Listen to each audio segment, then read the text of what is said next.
சபையார் யாவரும் அமர்வோம். ஆண்டவரும் இரட்சகரும் மீட்பருமாகிய இயேசு கிறிஸ்துவின் இன்ப இனிய நாமத்தினாலே உங்கள் யாவருக்கும் அன்பின் வாழ்த்துக்களை தெரிவித்துக் கொள்கிறேன்.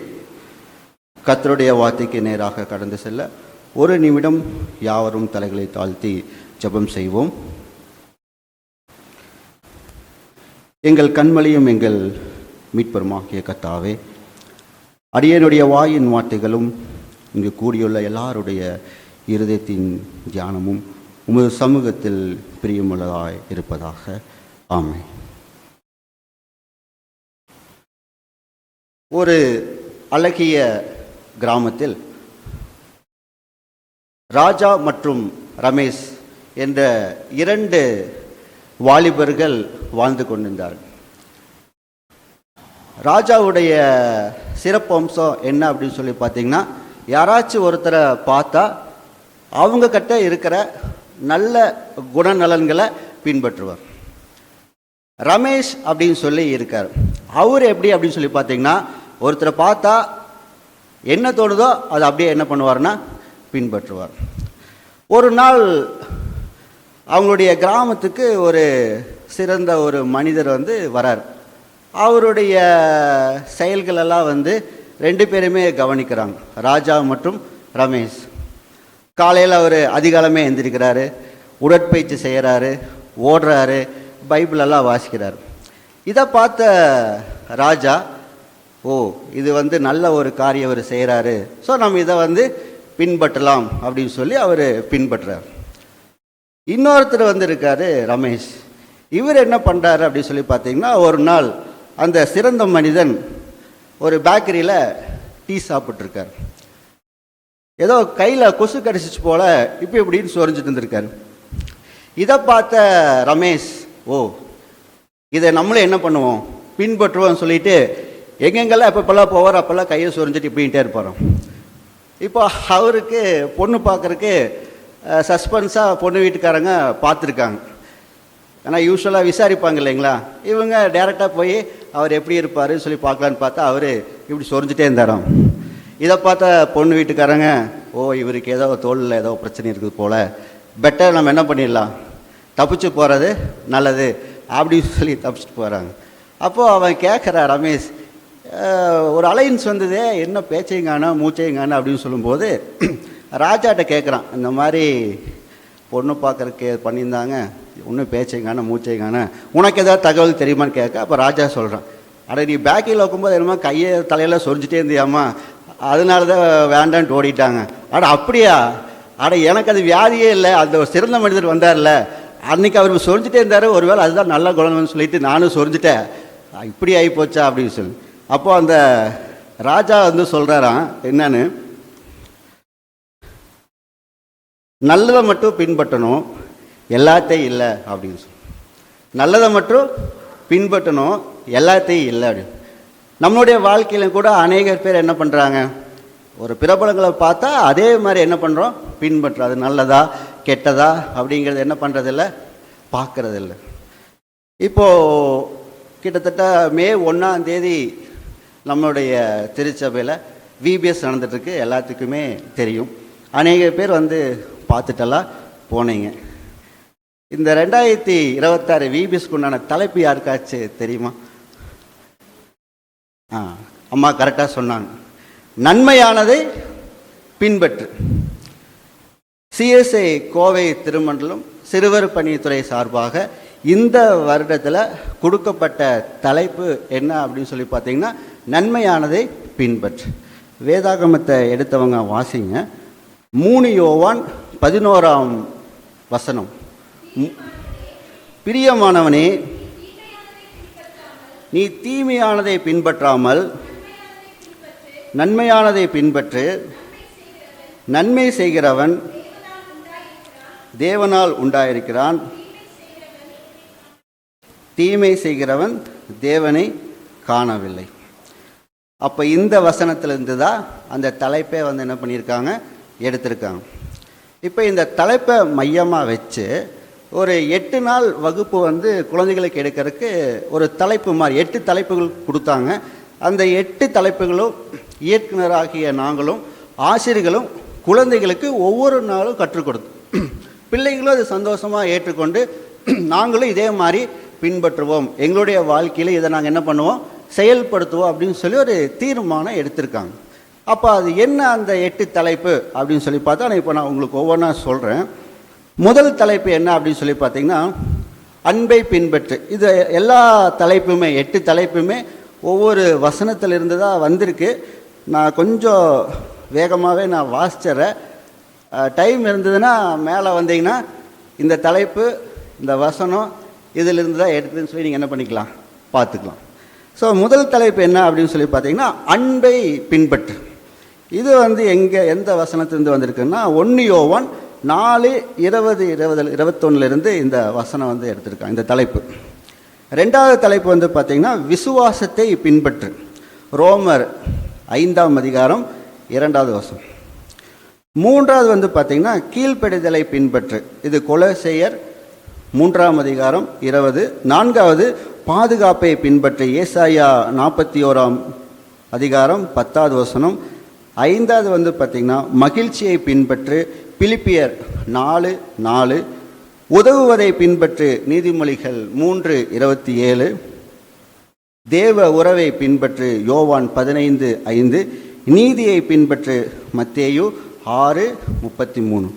அன்பை பின்பற்று, விசுவாசத்தை பின்பற்று, கீழ்ப்படிதலை பின்பற்று, பாதுகாப்பை பின்பற்று, மகிழ்ச்சியை பின்பற்று, உதவுவதை பின்பற்று, தேவ உறவை பின்பற்று, நீதியை பின்பற்று. மொத்தம் எத்தனை தலைப்பு வந்திருக்குங்க?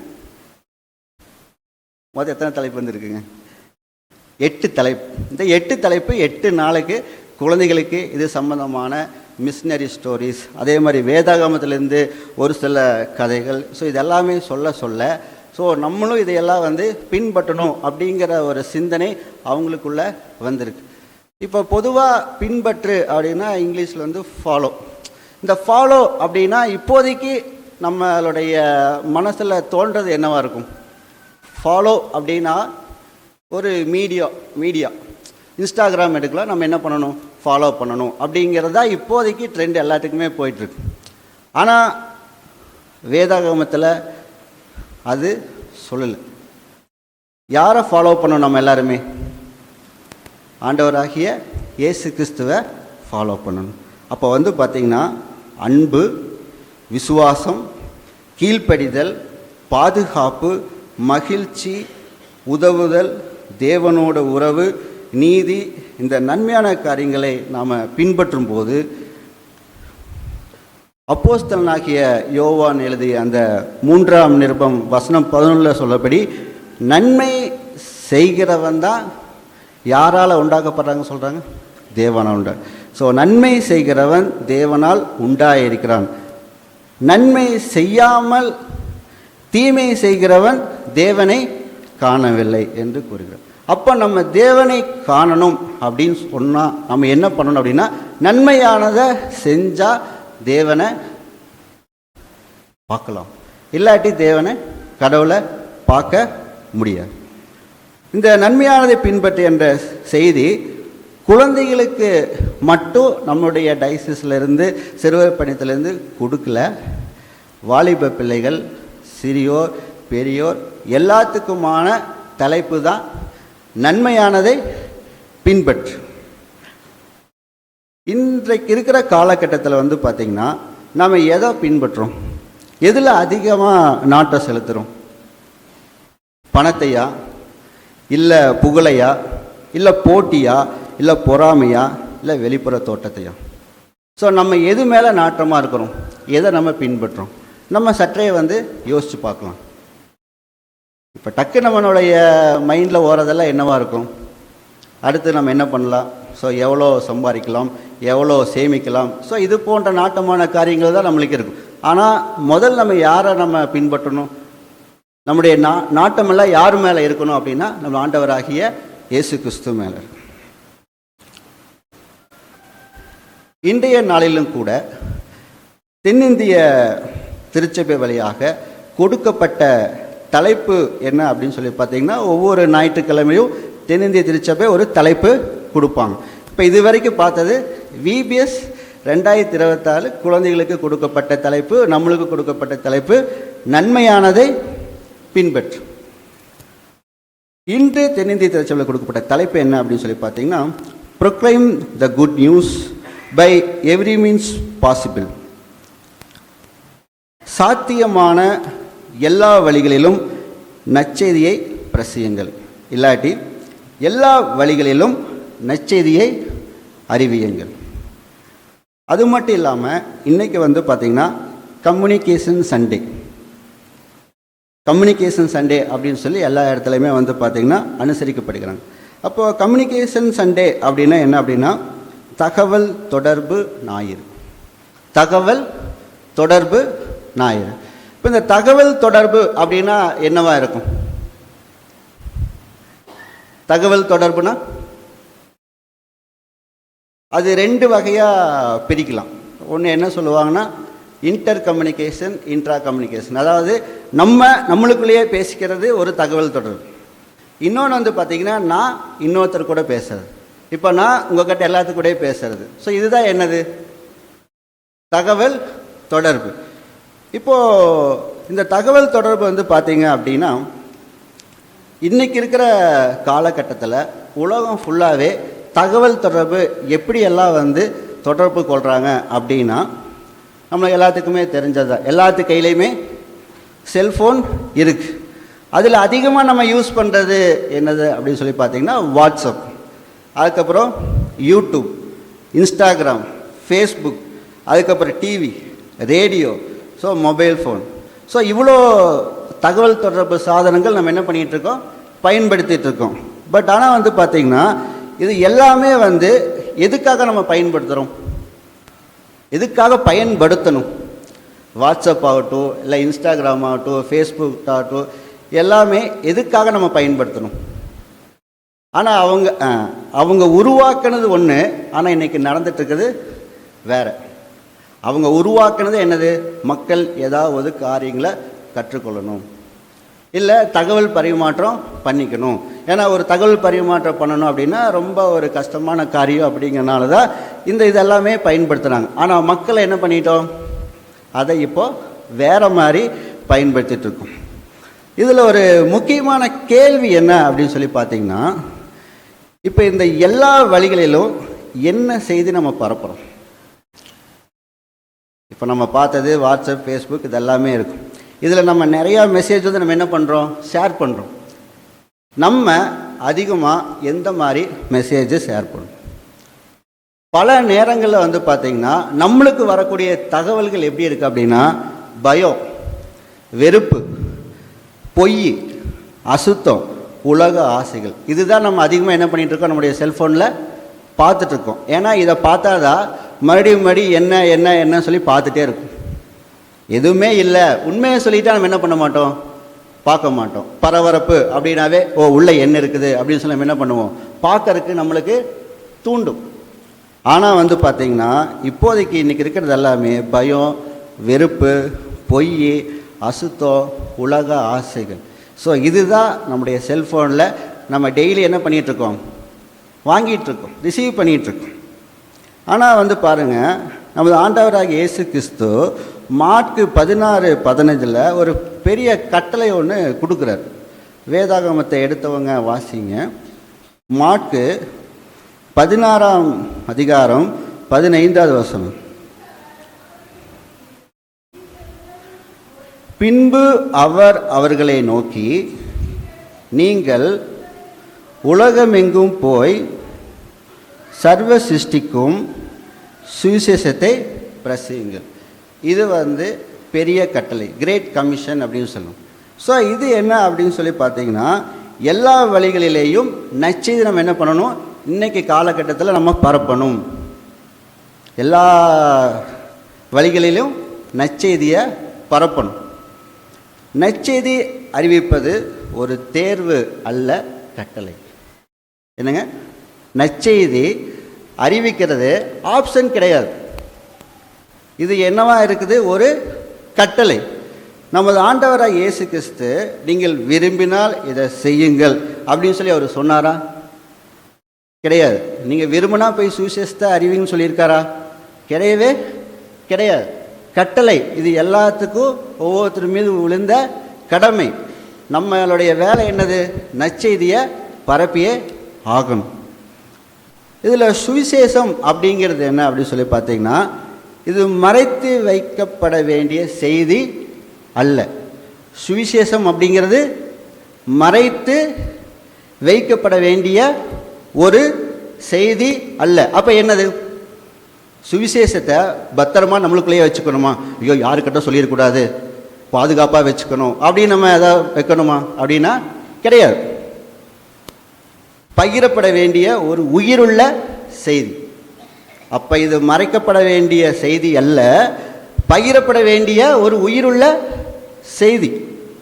ஆனால் இன்றைக்கி பார்த்திங்கன்னா பலர் என்ன பண்ணுறாங்க அப்படின்னா, காலையில் எந்திரிச்சாங்கன்னா பாரு நான் காலையில் எந்திரிச்சிட்டேன் அப்படின்னு ஃபோட்டோ எடுத்து ஸ்டேட்டஸ் போட்டுறது.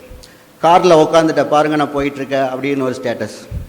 காரில் இறங்கியாச்சு நான் டீ சாப்பிட்டுக்கிற ஒரு ஸ்டேட்டஸ். ஏதோ ஆஃபீஸ்க்கு வந்துட்டு ஒரு ஸ்டேட்டஸ். அப்புறம் மத்தியானம் லஞ்சு வீட்டில் என்னுடைய மனைவி பாருங்கள் ஃப்ரைட் ரைஸ் இதெல்லாம் செஞ்சு கொடுத்தாங்க, அது ஒரு ஸ்டேட்டஸ். அதுக்கப்புறம் சாயந்தரம் வேலை முடிஞ்சிருச்சு, இப்போ நான் காஃபி ஷாப்பில் இருக்கிறேன், இப்போ நான் வீட்டுக்கு வந்துட்டேன். அப்புறம் என்ன பண்ணுறோம்? டூர் போக வேண்டியது. நாங்கள் இப்போ எல்லோரும் சேர்ந்து என்ன பண்ணிட்டோம்? வேனில் ஏறிட்டோம், பாட்டு போட்டிருக்கிறோம், டான்ஸ் ஆடிட்டுருக்கிறோம், மலை மேலே இப்படியே தான் என்ன பண்ணிகிட்ருக்கோம்? கிடைக்கிற நேரம் எல்லாம் இதுதான் பண்ணிகிட்ருக்கோம். இதில் வருத்தத்துக்குரிய செய்தி என்ன அப்படின்னு சொல்லி பார்த்தீங்கன்னா, நிறைய கிறிஸ்தவ குடும்பங்கள் இந்த ரீல்ஸ் எடுக்க ஆரம்பிச்சிட்டாங்க. என்ன ரீல்ஸ் அப்படின்னு சொல்லி பார்த்தீங்கன்னா, மனைவி கணவனை போட்டு அடிக்கிறது. எப்படிங்க? இல்லை உங்களை சொல்ல, அங்கே வெளியே இன்ஸ்டாகிராம் ரீல்ஸில் அதே தான். எனக்கு பயமாக இருக்குது, எங்கே இதை பார்த்து என்னுடைய மனைவி என்ன அடிச்சு போடுவாளா அப்படின்னு சொல்லிட்டு. நான் கிட்டத்தட்ட அந்த ரீல்ஸ் எடுத்தேன்னு வச்சுக்கோங்களேன், கிராஸ் போட்டிருக்காங்க. அந்த பொண்ணு, இந்த மனைவி இருக்காங்க இல்லைங்களா, கிராஸ் போட்டிருக்காங்க. அவர் ஏதாவது சொல்கிறாரு, அந்த வார்த்தையே ஒரு மாறுக்கு, அப்புறம் அடிக்கிறாங்க. அவங்க நகைச்சுவைக்கு பண்ணுறாங்க, சந்தோஷம். ஆனால் இதனுடைய பாதிப்பு யாருக்கு? அதை பார்க்குற மனைவி அப்படியே என்ன பண்ணிடுறாங்க, கணவன் மேலே கொண்டு போய் திணிச்சுறாங்க. பயமாக இருக்குது. ஆனால் இது யார் செய்கிறாங்க? கிட்டத்தட்ட அதிகபட்சம் பார்த்தீங்கன்னா கிறிஸ்தவ பெண்கள். அதே மாதிரி ஆண்கள் எடுத்துக்குங்க, அவங்க அதுக்கு மேலே. இவங்க அடிக்கிறாங்க அப்படின்னா இவன் வெளியே போய் பொய் பேசிட்டு போகிற மாதிரி ஒரு இது, ஏமாற்றிட்டு போகிற மாதிரி இது, அப்படியெல்லாம் அவனே ரீல்ஸ் போடுறாங்களா? நான் உண்மையை சொன்னால் வீட்டில் மனைவி நம்ப மாட்டேங்கிறாங்க. இப்போ சாயந்தரம் 10 மணிக்கு, நைட்டு 10 மணிக்கு இந்த மாதிரி ஃப்ரெண்டுக்கு அடிபட்டுச்சு, நான் போகணும் அப்படின்னு சொல்லி போனால், எனக்கு தெரியும் நீங்கள் எங்கே போகிறீங்கன்னு அப்படின்னு சொல்லி ரீல்ஸ் பார்த்துருக்காங்க. ஏன்னா ரீல்ஸ்லலாம் என்னது, 10 மணிக்கு எங்கே போவாங்க அப்படிங்கிற ஒரு பிம்பத்தை உருவாக்கிடுறாங்க. உண்மையாலுமே அடிபட்டு கிடக்க நம்ம போய் ஹெல்ப் பண்ணலான்னு சொல்லி போனால் வீட்டில் விட மாட்டேறாங்க. அப்போ அந்த ரீல்ஸ் அப்லோட் பண்ணி என்ன பண்ணிடுறாங்க, மனிதனுடைய அந்த மனநிலைமையை மாற்றின. இப்போ யாரையுமே நம்ப முடியாத ஒரு சூழ்நிலை மாதிரி ஆக்கிடுறாங்க. ஆனால் பாருங்கள், நம்முடைய ஆண்டவராகிய இயேசு கிறிஸ்துவை பற்றி நம்ம எத்தனை முறை நம்ம செல்ஃபோனில் பகிர்றோம், எவ்வளோ ஸ்டேட்டஸ் வைக்கிறோம், எத்தனை பேர்த்துக்கு பைபிள் வசனங்களை அனுப்புகிறோம், எத்தனை பேர்த்துக்கு மெசேஜை நம்ம என்ன பண்ணுறோம், ஷேர் பண்ணுறோம் அப்படின்னா, ஒரு 100ல் ஒரு 5 பேர் 6 பேர் அவ்வளோதான். மற்றவங்களாம் என்ன பண்ணுறோம், இன்றைக்கி இவர் இது பண்ணார் அந்த ஸ்டேட்டஸ், இவர் தலைவராகிட்டார் அவருக்கு வாழ்த்துக்கள் அப்படின்னு ஒன்று போடுறோம். இல்லை இவங்களுக்கு இன்றைக்கி பர்த்டே, அது ஓகே, சந்தோஷம்தான், ஒன்றும் பிரச்சனை இல்லை. யாருக்கு பர்த்டே? யாரோ ஒரு நடிகர், அவருக்கு பர்த்டேவா, இவர் ஸ்டேட்டஸ் வச்சு என்ன பண்ணுறாங்க, வாழ்த்து தெரிவிக்கிறாங்க. இதை பார்க்குறதுனால பார்க்குறவங்களுக்கு என்ன யூஸ்னால் ஒரு யூஸும் கிடையாது. அப்போ பார்த்திங்கன்னா நற்செய்தி அறிவிப்பது ஒரு தேர்வு அல்ல, அது நம்ம மேல் விழுந்த ஒரு கட்டளை. ரெண்டாவது பார்த்திங்க அப்படின்னா, எல்லா வழிகளிலும் தேவனுடைய மகிமைக்காக பயன்படுத்த வேண்டும். என்ன சொல்கிறாங்க? எல்லா வழிகளிலும் தேவனுடைய மகிமைக்காக பயன்படுத்த வேண்டும். அப்போது அந்த 15வது வசனத்தில் என்ன சொல்கிறாங்க? உலகமெங்கும் போய். எப்படிங்க? அந்த 15வது வசனத்தில் என்ன சொல்கிறாங்க? உலகமெங்கும் போய் அப்படின்னு என்னது? எல்லா இடத்துக்கு போய் என்ன பண்ணுங்க? சுவிசேஷத்தை அறிவிக்கிறாங்க. முன்னாடி காலத்துலலாம் எப்படி போனாங்க? காலில் தான் நடந்து போனாங்க. மீறி மீறி போனால் ஏதாவது கழுதையோ குதிரை மேலேயோ ஏறி போவாங்க. அது வசதி இல்லாமல் நடந்து தான் போவாங்க. சீட்டர்கள்லாம் எங்கே போய் குதிரையிலலாம் போனாங்க? நடந்து தான். அதே மாதிரி ஊராக வந்து போகிறாங்க. ஆனால் இன்றைக்கி காலகட்டம் அப்படியா?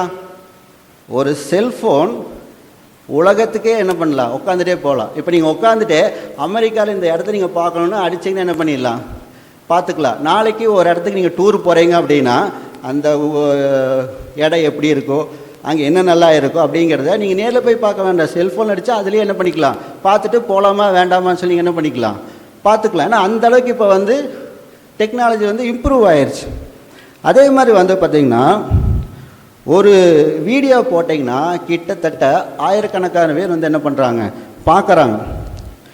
ஆனால் இப்போது அவர் என்ன சொல்கிறாங்க, உலகம் எங்கும் போய் சுவிசேஷத்தை அறிவின்னு சொல்கிறாங்க. நீங்கள் போகவே வேண்டாம்.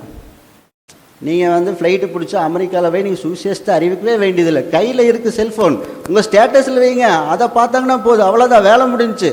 நீங்கள் வைக்கிற அந்த ஒரு வசனம் கண்டிப்பாக யாராவது இருதயத்தை வந்து தொடும். இப்போ நான் வந்து ஒரு 10 நாளுக்கு முன்னாடி ஒரு ஸ்டேட்டஸ் ஒன்று வச்சுருந்தேன்.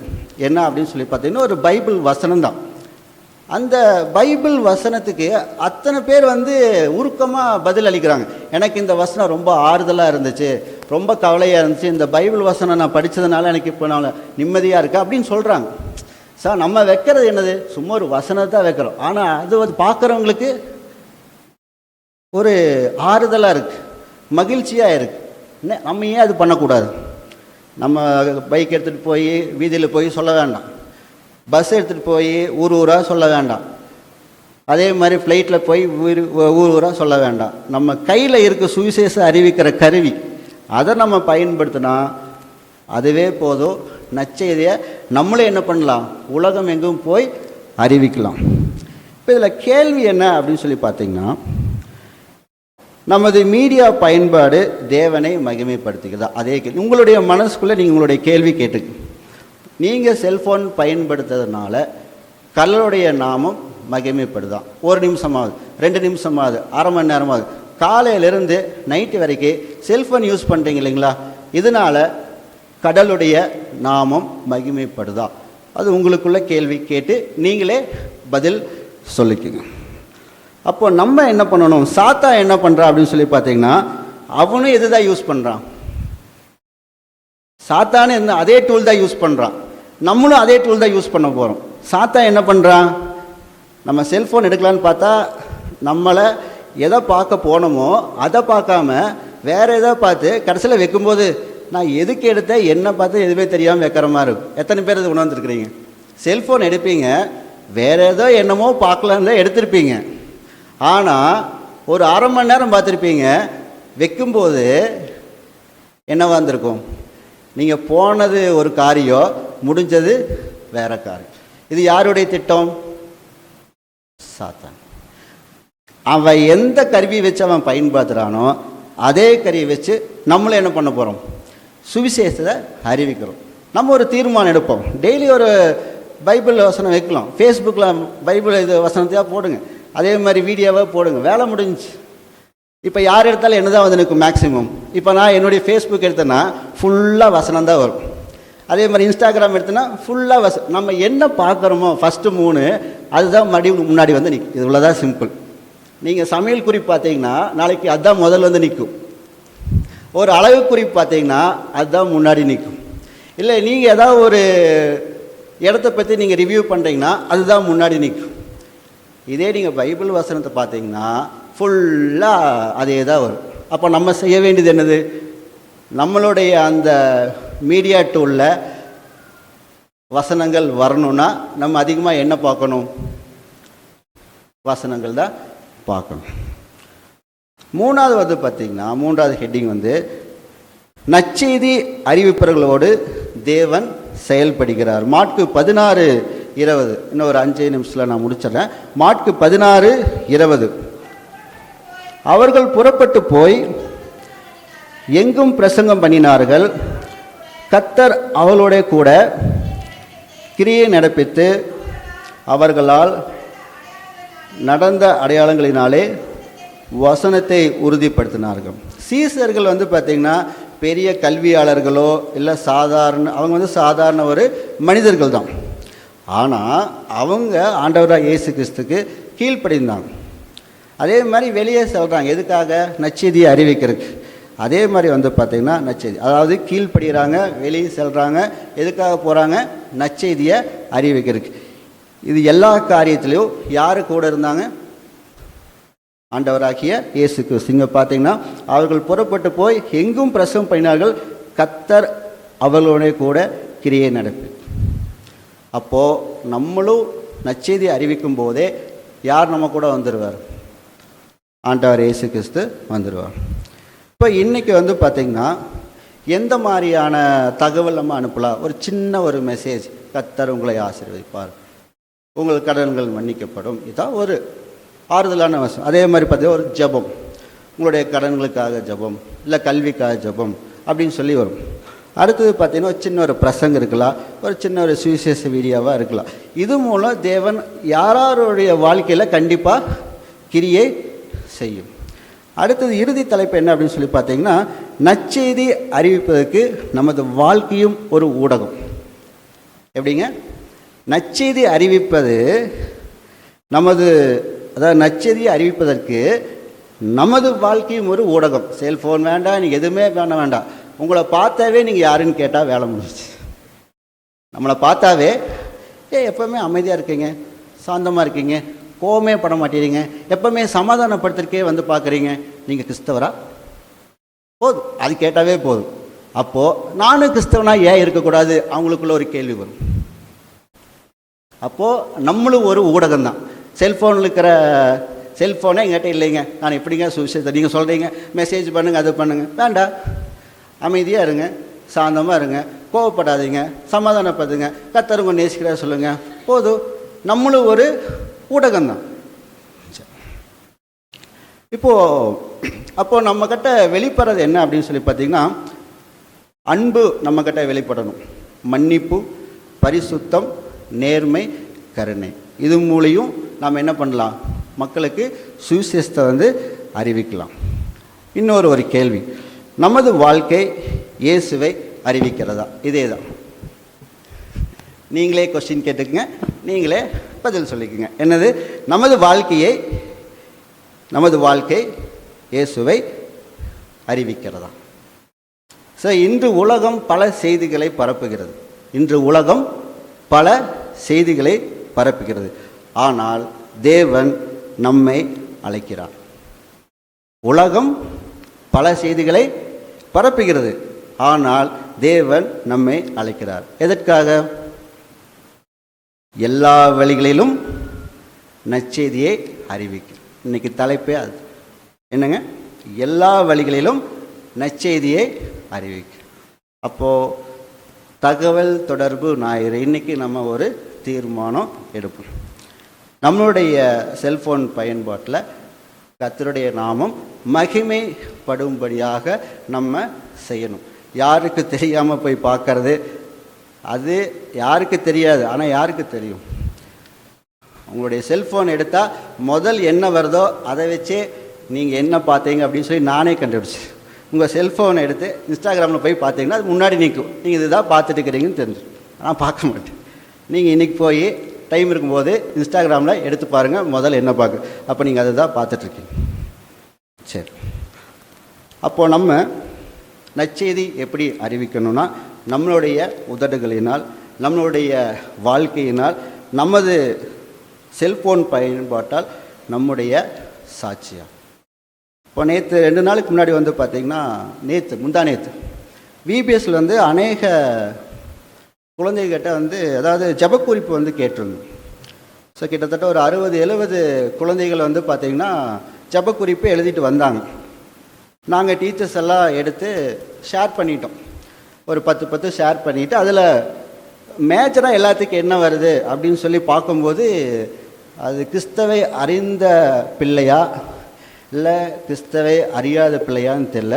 கிட்டத்தட்ட ஒரு 5-6 ஜபக்குறிப்பு அவங்களுடைய அப்பாவோ அம்மாவோ சிறுநீரக கோளாறு, கிட்னி ஃபெயிலியர் ஆகிருக்கு அப்படின்னு சொல்லி வந்திருக்கு. இது வரைக்கும் அது நான் கேள்விப்படவே இல்லை. நிறைய இடத்துல போயிட்டு நம்ம ஜெப குறிப்பெல்லாம் வாங்கி பார்ப்போம். மேக்ஸிமம் கடன் பிரச்சனையும் சொல்லுவாங்க, அப்புறம் வீட்டில் கஷ்டங்கள் அந்த மாதிரி தான் சொல்லுவாங்க. பட் நேற்று நம்ம பார்த்ததுல இது ஒரு அதிர்ச்சியாக இருக்குது. நிறையா பேர்த்துடைய வீட்டில் இந்த ஒரு இஷ்யூ இருக்குது. அதாவது அப்பா அந்த குழந்தையுடைய தாத்தா பாட்டி இல்லை, அந்த குழந்தைகளுடைய அப்பா இல்லாட்டி அம்மாவுக்கு கிட்னி ஃபெயிலியர் இருக்குது. அது நீங்கள் அதுக்காக ஜெபம் பண்ணுங்க. அந்த குழந்தைங்க கையெழுத்து, அந்த குழந்தை கையெழுத்து நல்லா தெரியுது, அவங்க அப்பா அம்மா கையெழுத்து கிடையாது, அந்த குழந்தையுடைய கையெழுத்து அப்படியே இருக்குது. அப்போ அந்த குழந்தை எவ்வளோ மன வருத்தத்தோடு இருப்பான் அப்படின்னு சொல்லி பாருங்கள். ஸோ உங்களுடைய தனிப்பட்ட ஜெபத்தில் இதுக்காக நம்ம ஜெபத்தில் வச்சுக்கோங்க. வேறு எங்கேயும் இல்லை, நம்ம ஆலயத்துக்கு வர பிள்ளைகள் தான். நிறையா கிறிஸ்துவ குழந்தைகள் வராங்க, அவங்களும் நிறைய எழுதியிருக்காங்க, அவங்களுடைய வாழ்க்கையிலும் இதே பிரச்சனை இருக்குது. ஸோ இனி வரும் காலத்தில் நம்மளுடைய திருச்சபையில் இந்த ஒரு பிரச்சனை வரக்கூடாது அப்படின்னு சொல்லி நீங்கள் என்ன பண்ணுங்கள், உங்களுடைய தனிப்பட்ட ஜெபத்தில் வச்சுருங்க. ஸோ இன்றைக்கு உண்டான தலைப்பை நம்ம என்ன பார்த்தோம் அப்படின்னா, எல்லா வழிகளிலேயும் இயேசு கிறிஸ்துவுடைய நற்செய்தியை பரப்பணும். அதுக்கு மெயினான டூல் செல்ஃபோனை கர்த்தருடைய நற்செய்திக்காக அதிக பயன்படுத்துங்க. கர்த்தருடைய நாமம் மட்டுமே செல்ஃபோன் யூஸ் பண்ணால இருக்கட்டும், வேறு எதுக்காகவும் இருக்க வேண்டாம். இன்றைய நாளும் கர்த்தருடைய வார்த்தையை பகிர்ந்து கொள்ள வாய்ப்பளித்த முதலாவது நம்முடைய தேவாதி தேவன் கர்த்தாதி கர்த்தருக்கு நன்றி செலுத்துகிறோம்.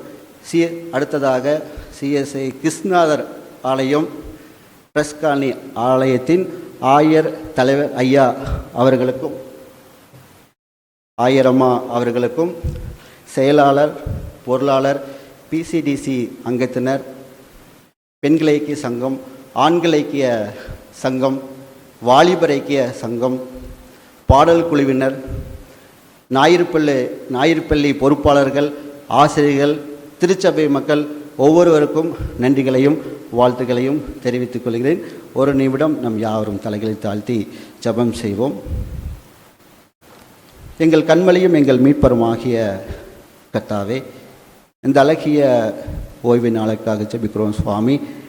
இன்றைய நாளிலும் அப்பா, தகவல் தொடர்பை எப்படி பயன்படுத்துவது என்பதை நாங்கள் தியானித்தோம் சுவாமி.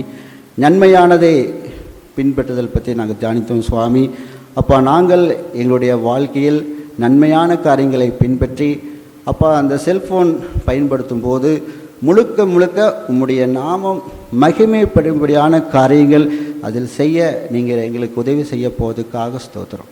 மீதியாக இருக்கிற ஒவ்வொரு நேரமும் கருத்தில் பிடிக்கிறோம், நீங்கள் பொறுப்பெடுத்து வழிநடத்த போவதுக்காக ஸ்தோத்திரம்.